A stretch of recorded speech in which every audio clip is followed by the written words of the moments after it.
আকাশে গৰুৰ স্কন্ধে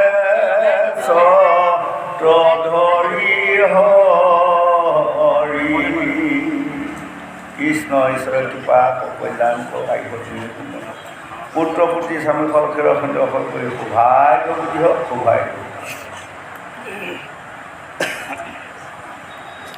দেখি সুবৰ্ণৰ পদ্ম ধৰি বোলে দুখে নাদ কৰি নমো ভগয়ন্ত গুৰু ৱাদাস কৰি ৰাম নমো ভগয়ন্ত গুৰু ৱাদাস কৰি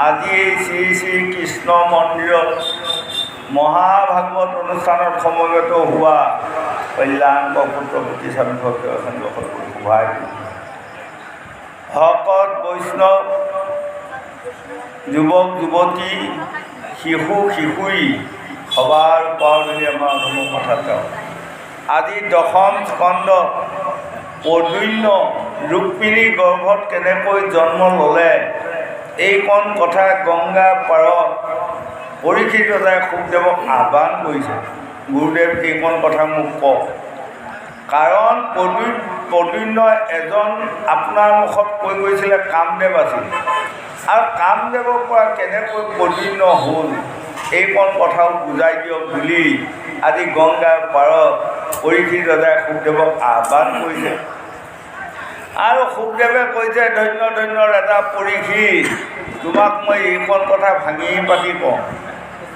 তোমাক ক'ব যাওঁতে এইকণ কথা পৃথিৱীত পৰি ৰ'ব এদিন কলিৰ লোকসকলে এইকণ কথাক যিসকলে আঁকোৱালি ল'ব সেইসকলে এই পৃথিৱীখনত শান্তি লাভ কৰি তৰণৰ উপায় পাব কামদেৱ যেতিয়া শিৱ সতীক কান্ধত লৈ কল্যাণ সৌভাগ্যৱানক আইঘটনি শূন্য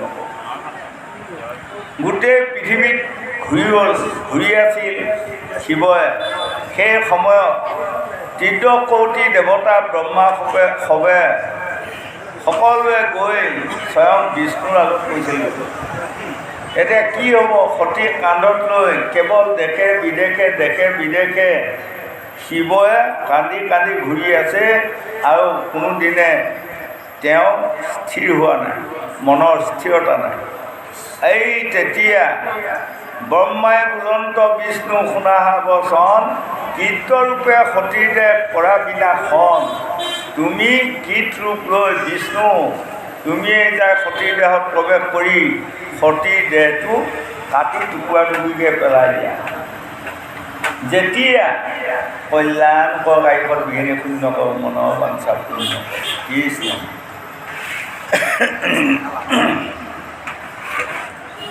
কৃষ্ণ কৃষ্ণ কল্যাণ গায়কত বিঘিনি শূন্য কৰ পুত্ৰ পুত্ৰী স্বামী হওক ক্ষীৰৰ খেন্দু সৌভাগ্যৱতী হওক সৌভাগ্য তেতিয়া ত্ৰিদকৌটি দেৱতা আৰু ব্ৰহ্মাৰ বচনত স্বয়ং বিষ্ণুৱে কীৰ্তৰূপ ধাৰণ কৰিবলগীয়া হ'ল আৰু সেই কীৰ্তৰূপ ধাৰণ কৰি সতীৰ দেহটো কাটি পেলালে জেগাই জেগাই কাটিলে এই আমাৰ পৃথিৱীখনত 52 ভাগে সতী দেহটো 52 ঠাইত কৰা হ'ল। তাৰে এটা ঠাইতো উলিয়াব নোৱাৰিলে, কি কাৰণত সেই টুকুৰাটো সাগৰত পৰিলে। কৃষ্ণ কল্যাণকৰ এই 51টা জেগা উলিয়ালে, এই 51খনে তীৰ্থ হ'ল, হয়নে? উজনিৰ পৰা নামনি, বাংলাদেশৰ পৰা পাকিস্তানলৈ সকলোতে 51খন তীৰ্থ হ'ল। আৰু তেতিয়া সদৌ শেষত শিৱই যেতিয়া কান্ধতে সতী দেৱী নাইকিয়া হৈ গ'লগৈ, তেওঁ যোগ ধ্যানত বহি ৰৈ গ'ল। মনৰ বেজাৰ, সতী মোৰ ইমান মৰমৰ মানে পত্নী আছিল, তেওঁ মোৰ বাধা নুশুনি দক্ষ ৰজাৰ যজ্ঞত যায়, দক্ষ ৰজাৰ অপমানত তেওঁ প্ৰাণ ত্যাগ কৰিলে। এই কথাখিনিতে যোগ ধ্যান কৰি আছিল। সেই যুগৰ পৰা ত্ৰিদশকোটি দেৱতাই কিমান যত্ন কৰিও শিৱক মাত উলিয়াব পৰা নাই। তেতিয়া ত্ৰিদশকোটি দেৱতাৰ মাজত চিন্তা হ'ল, কোনে শিৱক যোগ ধ্যানটোৰ পৰা মুক্ত কৰি আৰু পুনৰ তেওঁক বিয়া কৰোৱাব লাগিব। আৰু তেওঁ বিয়া কৰিলে তেওঁ ঔৰসে আতিক নামে এটা ল'ৰা জন্ম হ'ব। আৰু সেই ল'ৰাটোক ত্ৰিদশকোটি দেৱতাসকলৰ মাজত যেতিয়া সেনাপতি পাতি ল'ব, তেতিয়াহে স্বৰ্গ ৰাজ্য উদ্ধাৰ কৰিব পাৰিব। তেতিয়া কৃষ্ণ কল্যাণকৰ পুত্ৰপুত্ৰী স্বামী সহায় কল্যাণ। তেতিয়া কামদেৱে ত্ৰিদশকোটি দেৱতাক কথা দিলে, মোৰ গাত যি 5 পাত কামবান আছে, এই 5 পাত কামবান যেতিয়া শিৱক মাৰিম, শিৱৰ সকলো যুগৰ পৰা সকলো ধ্যান ভংগ কৰি দিম। এই বুলি কৈ শিৱৰ ধ্যান ভংগ কৰা হেতু কামদেৱে গৈ 5 পাত বান প্ৰহাৰ কৰিছিল। আৰু তেতিয়া শিৱই উধাম্বিতভাৱে কামদেৱক চকু মেলি চোৱাৰ লগে লগে কামদেৱ ভস্ম হ'ল। ভস্ম হৈ যোৱাৰ লগে লগে কামদেৱৰ পত্নী সতী দেৱী ত্ৰিদশকোটি দেৱতা বিষ্ণুৰ পৰা আদি কৰি সকলোতে তেওঁ মানে কান্দি ফুৰিছে, মোৰ স্বামীক কোনে ঘূৰাই দিব, ক'ত আছে, মই স্বামীক কেনেকৈ পাম। যাওঁতে যাওঁতে স্বয়ং বিষ্ণুৱে তেতিয়া ৰতীক ক'লে, তুমি চিন্তা নকৰিবা ৰতী দেৱী, তুমি এই পৃথিৱীতে থাকা আৰু তুমি সদায় খাওঁতে শুওঁতে তোমাৰ স্বামীক ধ্যান কৰি থকা।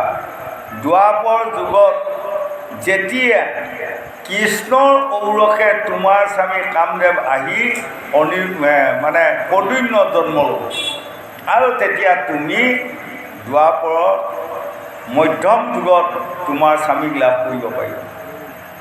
সেই মৰ্মে প্ৰভু ভগৱন্ত কৃষ্ণই আজি দেখুৱাইছে 108গৰাকী কন্যা বা পত্নী তেওঁ হ'ল।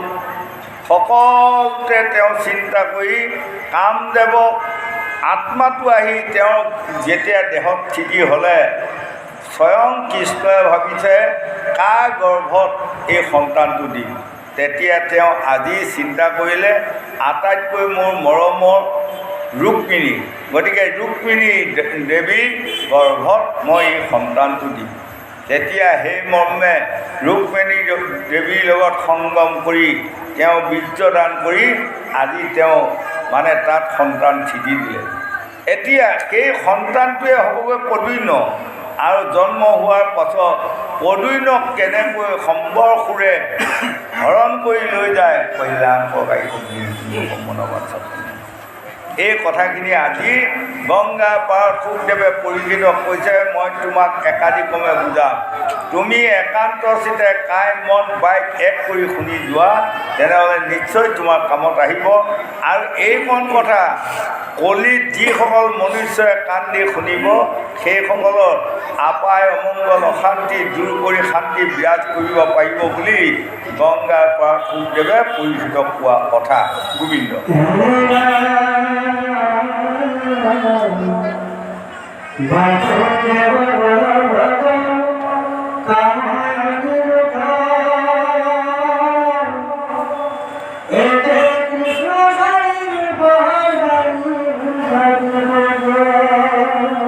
বঢ়িয়া।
শুকদেৱে পৰীক্ষিত কৈছে, এটা ৰজা চিত মন বুদ্ধি অহংকাৰ, এই চাৰিটা কোন জানা? এই চাৰিটাই হ'ল বাসুদেৱ, বলুভদ্ৰ, কাম, অনিৰুদ্ধ। এয়াই হ'ল পৰম প্ৰভুৰ অংশ। গতিকে এই কামদেৱক যদি শিৱই ভস্ম কৰিলেও এই আত্মাটো কৃষ্ণৰ দেহত বা কৃষ্ণৰ ব্ৰেইনত সোমাব। সেইটোকে আমাক কৈছে, আমাৰ সকলো লোকসকলে ভাবেই যে পুৰণ গজন নমন চাৰিমুঠি জীৱ, পুৰুষ আৰু প্ৰকৃতি, পুৰুষসকলৰ ব্ৰেইনত জীৱ থিতি থাকে। নহয়, যি সময়ত নাৰী লগ্ন হয় সেই সময়তহে সন্তানৰ থিতি বা আহি পায়। জৈখানী আছিলি মন্ত্ৰ ব্ৰহ্মৰ কোন দত, বায়ুৰূপে থিতি ভৈলা পিতৃ ঋষি ৰত। জৈখানী আছিলি মন্ত্ৰই পিতৃ ঋষি ৰত, ৰসৰূপে থিতি ভৈলা মাতৃ গৰ্ভত। দশ মাসত 10 দিনৰ গৰ্ভে লৈলা ঠাই, উপজিলা মনপুত্ৰ বহু দুখ খায়। ঠিক তেনেকৈ আমাৰ এই উৰণ গজন ভ্ৰমণ চাৰিমুঠি জীৱৰ আত্মাবোৰ, এই মৰ্ত্যত আমাৰ যিমান জীৱ আছে তাৰ আৰু 4 গুণ আত্মা এই হাৱাৰ লগত ব্ৰহ্মলোকতে ঘূৰি আছে। আত্মাটো এনেকুৱা আত্মা আমি চিনি পাব নোৱাৰোঁ। কিমানটো জানে? আমাৰ এটুকুৰা চুলি কাটি লৈ তাকে দীঘলে 10,000 ভাগ কৰা। 10,000 ভাগ কৰিলে যি এটুকুৰা ৰ'ব, সেই টুকুৰা জখাই হ'ল আত্মাটো বা জীৱটো। সেইকাৰণে এটা পিপৰ হৃদয়তো থাকিব পাৰে, এটা হাতীৰ হৃদয়তো থাকিব পাৰে, হয়নে? গতিকে আমাক কৈছে সেই মৰ্মে জীৱবোৰ সৃষ্টি হৈ আছে আৰু সেইমতে জীৱৰ মৃত্যু নাই। সত্য যুগে আছিল যত প্ৰাণী কলিত জন্মি আছে তৈখানি। সত্য যুগৰ প্ৰথমতে আমাৰ যিবোৰ জীৱ প্ৰভু ভগৱন্তে স্থিতি কৰিলে বা জন্ম দিলে, আমাৰ সেইবোৰ জীৱই আজি চলি আছোঁ।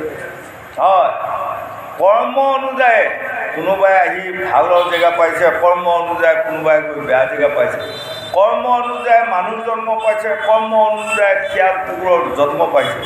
সেই লোকসকল আজি আমাক ভাগৱতে এইখন কথা বৰ ধুনীয়াকৈ বুজাই দিলে। আমি কৰ্ম ভাল কৰিব লাগিব। কামদেৱৰ কৰ্ম ভাল, হয়নে? তেওঁ শিৱৰ অৰ্থাৎ তেওঁৰ আত্মাখন শুদ্ধ আছিল, শিৱৰ অনিষ্ট সাধন কৰিব যোৱা নাই। তেওঁ তাৰমানে শিৱৰ যোগ জ্ঞানটো ভংগ কৰি এতিয়া তেওঁক সকলোৱে আমি তীৰ্থকূৰ্তি দেৱতাসকলে বুজাই বঢ়াই আকৌ এগৰাকী পত্নী তেওঁক বিয়া কৰাম। আৰু সেই গৰাকী পত্নীৰ গৰ্ভত কাৰ্তিক জন্ম হ'লে স্বৰ্গৰাজ্যক উদ্ধাৰ কৰিব পাৰিব। গতিকে তেওঁ সৎভাৱে যায় শিৱৰ যোগ জ্ঞানটো ভংগ কৰিব গৈছিল।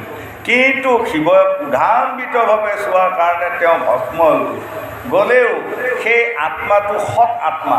গতিকে আজি সেই সৎ আত্মা বায়ুৰূপে আহি পৰম প্ৰভু ভগৱন্তৰ কৃষ্ণৰ ব্ৰেইনত থিতি হৈ আজি ৰুক্মিণী আই গৰ্ভত থিতি হ'লে। এইবাৰ ৰুক্মিণী গৰ্ভৰ পৰা জন্ম লোৱাৰ লগে লগে তাৰ নাম হ'ব প্ৰদ্যুম্ন, হয়নে? কিন্তু আত্মা একেটাই। তদুপ আমাক বুজালে উঠি অহা যুৱক যুৱতী প্ৰজন্মসকল, আপোনাসকলে সদায় সৎ কৰ্মত লিপিবদ্ধ হ'ব। আত্মাটোক যদি আপোনাসকলে শান্তি দিব বিচাৰে, তেনেহ'লে আপোনাসকলে সৎ কৰ্ম কৰিব শিকক। এই জন্মটোত সৎকৰ্ম কৰি গ'লে এইকণ সৎকৰ্মৰ দ্বাৰা পৰ জন্মত গৈ আমি শান্তি লাভ কৰিব পাৰিম। আৰু যদি মনুষ্যৰ জন্মলৈ আমি বেয়া কৰ্মত লিপ্ত হওঁ তেনেহ'লে আৰু মনুষ্যৰ জন্ম নাপাম। ভগৱান মাধৱদেৱে লিখিছে, অহয় মাধৱ ডাকে এহি বাৰে বাৰ, আৰু কি ভৰসা কৰা মনুষ্য হৈ পাৰ। যদি তুমি মনুষ্যৰ জন্ম লৈ মনুষ্যৰ কৰ্ম নকৰি শিয়াল কুকুৰৰ কৰ্ম কিছুমান কৰি ফুৰা তেনেহ'লে আৰু ঘূৰি মনুষ্যৰ জন্ম পাম বুলি আশা নকৰিবা।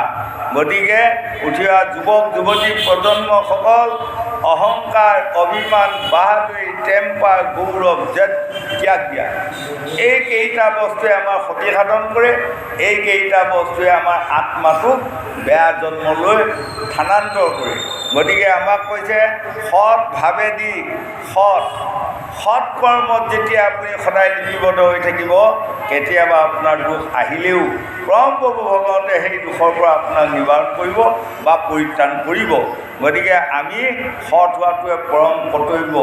স্বামী বিবেকানন্দ দেৱৰ বাণী গ্ৰন্থখনত লিখিছে, সতৰ হয় নাই, অসতৰ জয় নাই। বা কম ডাঙৰ কথা লেখা নাই। আমাৰ ল'ৰা ছোৱালীসকলে এইবোৰ কথা চিন্তা কৰিব লাগিব। সতৰ হয় নাই আৰু অসতৰ জয় নাই। যিজন মানুহ অসৎ তেওঁ জীৱনত কোনো জন্মে ক'তো জয়ী হ'ব নোৱাৰে, তেওঁ ভ্ৰমণ কৰি ফুৰোঁতেই জন্ম যাব। আৰু যিজন মানুহে সত্যতাত থাকেই তেওঁ যিমানে যুদ্ধ নাহক ঘূৰি পাকি তেওঁ সেই যুদ্ধখনত জয় হ'ব। দুদিন দুখ হ'ব যেনিবা, যেনেকৈ ৰজা যুধিষ্ঠিৰৰ দুখ হোৱা নাই জানো, হৈছিল। কিন্তু হ'লেও ঘূৰি পাকি সদৌ শেষত জয় পতাকা উত্তোলন কৰিলে কোনে? ৰাজা যুধিষ্ঠিৰে। দুৰ্যোধনে বা শকনিয়ে জয় পতাকা উত্তোলন কৰিব পাৰিলে নেকি? নোৱাৰিলে। কৃষ্ণ কল্যাণ গায়ক নকৰ মনৰ বাঞ্ছা পূৰ্ণ কৰি সৌভাগ্য বুলি। গতিকে সৎ পন্থাটো ত্যাগ কৰিব দিয়া নাই আমাক। সততা জীয়াই ৰাখি আমি মনুষ্যৰ জন্মটো যদি চলি যাওঁ ইহকালে পৰকালে শান্তি পাম বুলি 4 বেদ 14 শাস্ত্ৰ পুৰাণে আমাক বুজাই আছে। গোবিন্দ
তাৰ জ্যোতিষমতে চোৱা চিন্তা কৰি তাৰ নাম থ'লে পঢ়িম। লোকসকলে হৰাহৰ আজি ৰুক্মিণীৰ দৰবাৰত প্ৰৱেশ কৰিছে।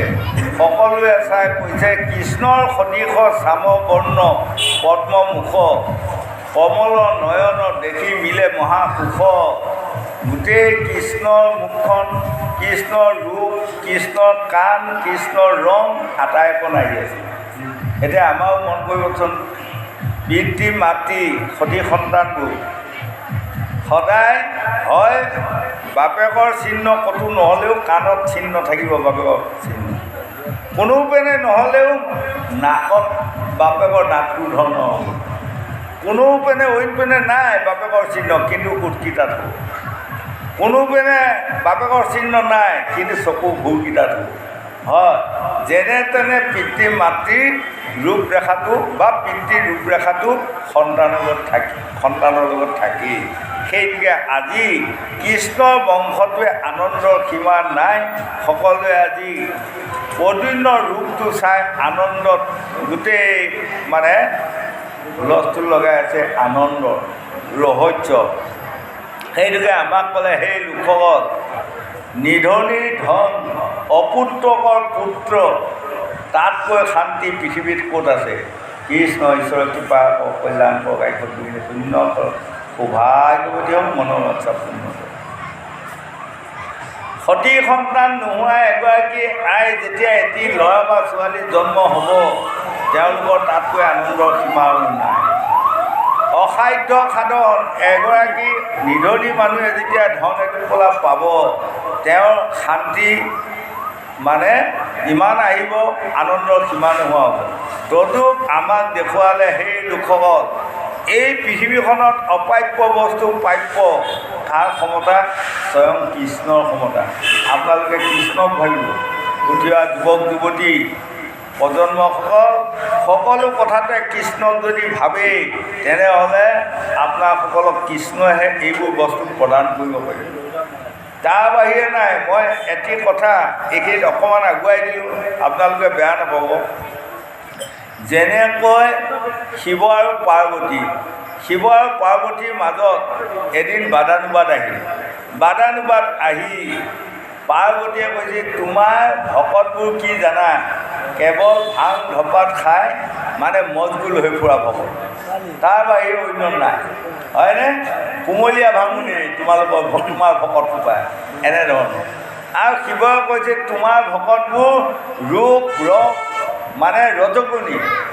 হয়, কৃষ্ণ ঈশ্বৰে কৃপা কল্যাণ কাইকত শূন্য দুৰ্গাৰ বা পাৰ্বতীৰ যিসকল ভকত, সেইসকল ৰজগুণী, তেওঁলোকে ৰূপটোক চাব নকৰি। আজি শিৱই কৈছে, হয়নে? কিমান হয়নে নহয় আমি নাজানি। শিৱই কৈছে, কেৱল তোমাৰ ভকতবোৰে কেৱল ৰূপৱতী ৰূপ চাব, গুণৰ সীমা নাই, গুণৰ আঁতৰি নলয়। তেনেকৈ বাদানুবাদ লাগি তেতিয়া পাৰ্বতীয়ে ক'লে, ব'লাচোন পৃথিৱীত যাওঁ, তোমাৰ ভকত কেনেধৰণৰ, মোৰ ভকত কেনেধৰণৰ চাই আহা, হয়নে? ব'লা তেনেহ'লে যাওঁ। এই বুলি কৃষ্ণ ঈশ্বৰে কৃপা কল্যাণ কাইকত মনৰ বাঞ্ছা পূৰ্ণ। এই বুলি দুয়ো মৰ্ত্যলৈ গ'ল। যোৱাৰ লগে লগে শিৱই ক'লে, হেৰা পাৰ্বতী, তুমি আৰু মই শিৱ আৰু পাৰ্বতী হৈ যদি মৰ্ত্যত যাওঁ, তেনেহ'লে ধন নোহোৱাসকলে ধন বিচাৰিব, ল'ৰা ছোৱালী নোহোৱাসকলে ল'ৰা ছোৱালী বিচাৰিব, হয়নে? আমি শান্তি নাপাওঁ। গতিকে এটা কাম কৰা হওক, মই এজন বুঢ়া বামন হওঁ, তুমি এগৰাকী বুঢ়ী বামুণনী হোৱা, দুয়ো যাব। অঁ, ঠিক আছে। লগতে বামুণনী হৈ গ'ল। তেতিয়া কাৰ ঘৰলৈ যাবা, কাৰ ওচৰলৈ যাবা? তেতিয়া পাৰ্বতীয়ে ক'লে, মোৰ ভকত এঘৰ আছে ইয়াতে, বামন মানুহ। আহা, কিমান ভকত, কিমান তেওঁলোক জ্ঞানী মানুহ, আজি মই দেখুৱাই দিম।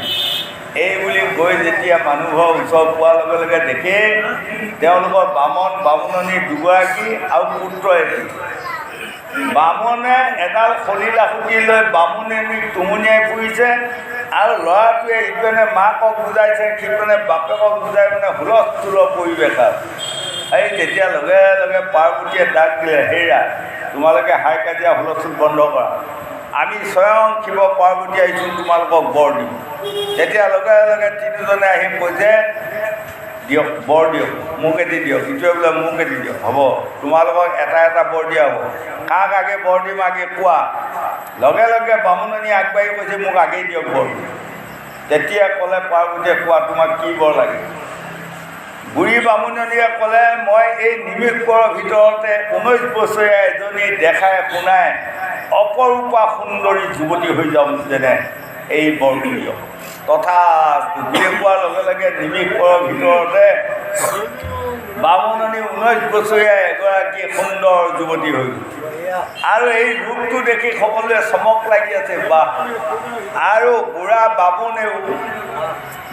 বামুণেও মানে চমক লাগি আছে বাহ মোৰ পত্নীগৰাকী বুঢ়ী আছিল আৰু ইমান ধুনীয়া সুন্দৰী হৈ গ'ল লগতে সপ্তসিংহ ৰজা ঘোঁৰাত উঠি মৃগ মাৰিব গৈ আছে আৰু সেই ছোৱালীজনীৰ ৰূপটো দেখি সপ্তসিংহ ৰজা ব্যাকুল হ'ল এনেধৰণৰ ৰূপৱতী কন্যা মই ক'তো দেখা নাই তেতিয়া গৈ সপ্তসিংহ ৰজাই ছোৱালীজনীক সুধিলে তুমি কাৰ কন্যা কাৰ কি তুমি মোক ভাঙি পাতি কোৱা তেতিয়া কৃষ্ণ কল্যাণকৰ পুত্ৰ পুত্ৰী চালুক ক্ষীৰকেন্দ্ৰ হয় শোভাই গতি হওক আয়ুষখিনি শূন্য কৰক মনৰ নিষ্ঠা শূন্য কৰক কৃষ্ণ কল্যাণ তেতিয়া এই ছোৱালীজনীয়ে ক'লে মই এই বামুণৰ পত্নী সপ্তসিংহ ৰজা আচৰিত হ'ল এই বুঢ়া বামুণৰ পত্নী তোমাক নাচাজে বা নোখোৱাই তুমি ইমান ধুনীয়া কিনৈ অপৰূপ কন্যা বৰ্ণন যায় স্বৰ্গ মধ্য পাতালত হেন কন্যা নাই তুমি ইমান এগৰাকী সুন্দৰী কন্যা তোমাক কোনে চাজিব জানা তুমি যেতিয়া মোৰ লগত আজি বিয়া হৈ যোৱা মই ৰজা তুমি ৰাণী হৈ থাকিবা তোমাক ৰাণীয়েহে চাজিব এই বুলি থাপ মাৰি ছোৱালীজনীক হাতত ধৰি ঘোঁৰাত উঠাই লোৱাৰ লগে লগে বামুণে মানে পাৰ্বতী কৈছে হে মা মোক এটি বৰ দিয়ক কাৰণ মোৰ পত্নীগৰাকীক লৈ যাব এতিয়া ৰজাই তেতিয়া ক'লে কোৱা তোমাক কি বৰ লাগে তেতিয়া মানে বামুণে ক'লে এই মুখখন যাতে অতি সোনকালে গাহৰি হওক কল্যাণ বগাই কবিখিনি শূন্য হওক মনৰ বাঞ্ছা পূৰ্ণ হওক কৃষ্ণ লগে লগে ঘোঁৰাত উঠাই লোৱা ছোৱালীজনীৰ মুখখন গাহৰি হৈ গ'ল তেতিয়া সপ্তসিংহ ৰজাই আচৰিত পালে মইতো এজনী সুন্দৰী ছোৱালী বুলি ঘোঁৰাত উঠাই লৈছোঁ কিন্তু এতিয়া গাহৰিজনীকো মই ৰাণী বনাব নোৱাৰোঁ লগে লগে ঘোঁৰাৰ পৰা পেলাই দি থৈ সপ্তসিংহ ৰজা বনৰ মাজত গুচি গ'ল আৰু তেতিয়া গাহৰি হৈ যেতিয়া ইহঁত তিনিটাৰ ওচৰলৈ আহিল তেতিয়া এই ল'ৰা পোৱালীটোৱে আকৌ শিৱ পাৰ্বতীক কৈছে মোক এটি বৰ দিয়ক কোৱা তোমাক কি বৰ লাগে তেতিয়া ল'ৰা পোৱালীটোৱে কৈছে মোৰ আই যেন পুনৰ আগৰ বুঢ়ী বামুণনী হওক তথা কল্যাণ পুত্ৰ পুত্ৰী স্বামী ক্ষীৰকেন্দ্ৰ কৰি শোভাই এতিয়া শিৱই পাৰ্বতীক কৈছে তোমাৰ ভকত ইমান ভাল বুলি তুমি গুণ বখনাইছিলা চোৱা তিনিটা বৰ ল'ল কাম হ'লনে তিনিওটা বৰ এনেই গ'ল কাৰো কামত নাই মোৰ ভকতৰ ওচৰত যাওঁ আহা লগে লগে গৈ বনৰ মাজত এজনে এডাল বেল গছৰ তলত অং নম শিৱায় কৰি আছে লগে লগে শিৱ পাৰ্বতীয়ে কৈছেগৈ এৰা চকু মেলা তোমাৰ তপস্যাত আমি সন্তুষ্ট হৈছোঁ তোমাক কি বৰ লাগে কোৱা তেতিয়া ল'ৰাটোৱে তেওঁলোকক কৈছে মোক বৰ কেইটা দিব কৈছে এটা মানুহ এটাই বৰ দিব তেনেহ'লে মই সেইটো বৰ আজি নলওঁ কিয় মই ঘৰত উলিয়াই কালি লৈ ল'ম হয় নেকি যোৱা এই বুলি কোৱাতে ল'ৰাটো ঘৰলৈ গৈ ল'ৰাটোৱে বাপেকক ক'লে মোৰ আজি ইমান ভাগ্য ভাল স্বয়ং শিৱ পাৰ্বতী সন্তুষ্ট হৈ পিতৃ মোক আহি দেখা দি কৈছে তুমি বৰ এটা লোৱা তেতিয়া বাপেকে কৈছে তাৰপিছত তুমি কি ক'লা তেতিয়া মই ক'লোঁ আজি বৰটো নালাগে মই কালি ল'ম তেতিয়া লগে লগে বাপেকে দমদমাই উঠিল নহয় হাই তুমি কি ভুল কৰিলা আমি ধন টকা পইচাৰ কাৰণে ইমান দুখত ভুগি আছোঁ তুমি আজি সুবিধা পাই যদি ঐশ্বৰ্য বিভূতিৰ বৰ এটা ল'লা হয় আমি কিমান শান্তিত বসবাস কৰিব পাৰোঁ এতিয়া কালিলৈ শিৱ হ'ল ভাং খাই ফুৰা ঢকুৰা খাই ফুৰা আহিবও পাৰে শিৱ কালিলৈ নাহিবও পাৰে বাৰু যাই হওক আজি তুমি যি ভুল কৰিলা জীৱনত আৰু এনে ভুল নকৰিবা কালিলৈ যাবা শিৱ পাৰ্বতী অহাৰ লগে লগে তুমি ঐশ্বৰ্য বিভূতিৰ বৰ এটা তুমি বিচাৰি ল'বা কেৱল মোক ধন লাগিব বাপেকে ক'লে হেৰি তাৰপাছত মাকৰ ওচৰলৈ গ'ল মাক আকৌ অন্ধ তেতিয়া মাকে ক'লে তুমি মোৰ সুপুত্ৰ তুমি যে আজি বৰটো নলৈ মোৰ ওচৰলৈ আহিলা, গতিকে মই অন্ধ। তুমি 14 বছৰ হ'ল বিয়া কৰোৱা, তোমাৰ মোৰ বোৱাৰীজনী মুখখন কেনেধৰণৰ তাকে দেখা নাই, কম দুখত আছোঁ। গতিকে তুমি কালি পোনে পোনে গৈ মোৰ চকু দুটা দেখা কৰি বৰ এটা ল'বা। তাৰপাছত ঘৈণীয়েকৰ ওচৰলৈ গ'ল। ঘৈণীয়েকে ক'লে, ধন্যবাদ স্বামী, ইহকালে পৰকালে আপোনাৰ চৰণত মই মূৰ দোৱাই থাকিম, কাৰণ আপুনি যে মোক নুসুধাকৈ বৰ ল'লে আকৌ মোক সুধিব আহিল। ধন্যবাদ স্বামী। গতিকে কালি যায় আপুনি এইটো বৰ ল'ব। 14 বছৰ হ'ল আমাৰ বিয়া সোমোৱা, সতি সন্তান নাই। গতিকে সুন্দৰ যাতে ল'ৰা এটি জন্ম হওক, এই বৰটো ল'বা। এতিয়া বাপেকক লাগে ধন দান, মাকক লাগে চকু, ঘৈণীয়েকক লাগে ল'ৰা, বৰ পাব এটা, কি হ'ব? চাৰা ৰাত তাৰ টোপনি নাই, চিন্তা কৰিছে। যদি মই পিতৃ বৰটো লওঁ, তেনেহ'লে মোৰ পৰিবাৰে মোৰ প্ৰতি বিয়াত বেয়া ভাৱ আহিব, বা মোৰ মাতৃৰ বেয়া ভাৱ আহিব। মাকৰ যদি চকু দুটা বৰ লওঁ, তেনেহ'লে মোৰ পত্নী আৰু পিতৃৰ বেয়া ভাৱ আহিব। কি কৰিম মই? এই বুলি চাৰ ৰাতি বাগৰি বাগৰি থাকি সদৌ শেষত ৰাতিপুৱা শুই উঠি মানে প্ৰভু ভগৱন্তক ক'লে, গোবিন্দ ৰাম মুৰাৰী মুকুন্দ ৰাম মুৰাৰী, ভকতি লোচন দুখ বিমোচন ভকতৰ ভয় হাৰি। হে প্ৰভু কৃষ্ণ, আজি শিৱ পাৰ্বতীৰ আগত আপুনি মুখত যি আনাই সেই বৰটোৱে মই বিচাৰিম। এই বুলি গৈ ওম নমঃ শিৱায় ওম নমঃ শিৱায় কৰাৰ লগে লগে শিৱ পাৰ্বতী আহি কৈছে, এইৰা চকু মেলা, আমি আহি পালোঁ, তোমাক কোৱা কি বৰ লাগে। তেতিয়া লগে লগে ল'ৰাটোৱে ক'লে, মোৰ ল'ৰাটো সোণৰ পালেঙত শুই থকা মোৰ আয়ে যেন নিজে দেখি এই বৰটোকে দিয়ক। হয়, তেতিয়া কি হ'ল? বাপেকক লাগে ধন সম্পত্তি, আৰু যাৰ ঘৰত সোণৰ পালেং হ'ব তাৰ ঐশ্বৰ্য সম্পত্তি হ'ব লাগিব। বাপেকৰ বৰটো হ'ল, আৰু মাকে আয়ে নিজে দেখিব লাগিব মোৰ ল'ৰাটো, তেনেহ'লে তেওঁৰ চকু ভাল হ'ব লাগিব। হয়, আৰু মোৰ ল'ৰাটো বুলি কোৱাৰ লগে লগে মোৰ ল'ৰা নাই, ল'ৰা এটা হ'ব লাগিব। গতিকে চোৱা, তিনিটা বৰ একেটা মানে বৰতে তিনিটা পাই গ'ল। আৰু এই বামুণৰ ঘৰে 3টা বৰ লৈ 3টা এনেই খেদিলে। সেইটোকে আমাক কয় যে, সেই লোকসকল আপোনালোক বুদ্ধিবান হওক, আপোনালোক চালু হওক, আপোনালোক পণ্ডিত হোৱাৰ যত্ন কৰক, ব্ৰেইন চালু কৰিবা যত্ন কৰক। এনে কিছুমান আপোনাৰসকলে ভকতি কৰিবা শিকক। এটা ভকতি কৰিলে যে 7 পেৰে 7টা পূৰ্ণাংগ, হয়নে? দিনে ৰাতিয়ে ৰাম নাম লৈ ফুৰিলেও ঈশ্বৰে কাণ নিদিয়ে, কিন্তু কোনোবাই এবাৰ ৰাম নাম লোৱাৰ লগে লগে ঈশ্বৰে তাক কান্দিব বাধ্য হয়। গতিকে কাই মন বাইক এক কৰি যদি আমি ভগৱন্তৰ চৰণত শৰণ লওঁ, তেনেহ'লে নিশ্চয় আমি মৰিও হ'ব। আজি ৰতী দেৱী ইমান সাধনা, ইমান সতী, তেওঁ সাধনাৰ বলত মোৰ স্বামী শিৱই ভস্ম কৰিছে। কৰক, যোনে যিয়েই নকৰক, মোৰ স্বামীক এদিন মই পাবই লাগিব। ভগৱানৰ ওচৰত তেওঁ ইমান ডাঙৰ তপস্যা কৰি সতীত্ব জীয়াই ৰাখি আছে। গতিকে আজি কামদেৱে আহি কৃষ্ণৰ পুত্ৰ হৈ প্ৰদ্যুম্ন হৈ জন্ম লৈছে, আৰু এই প্ৰদ্যুম্ন ৰতী দেৱীয়ে কেনেকৈ স্বামী পাব, এই কথাখিনিকে আজি ভাঙি পাতি ক'ব। আমি একান্ত চিতে শুনিলে ইয়াৰ পৰা নিশ্চয় আমি জ্ঞান বা অভিজ্ঞতা আমি লাভ কৰিব পাৰিম বুলি শাস্ত্ৰই বুজাই আছে। গোবিন্দ।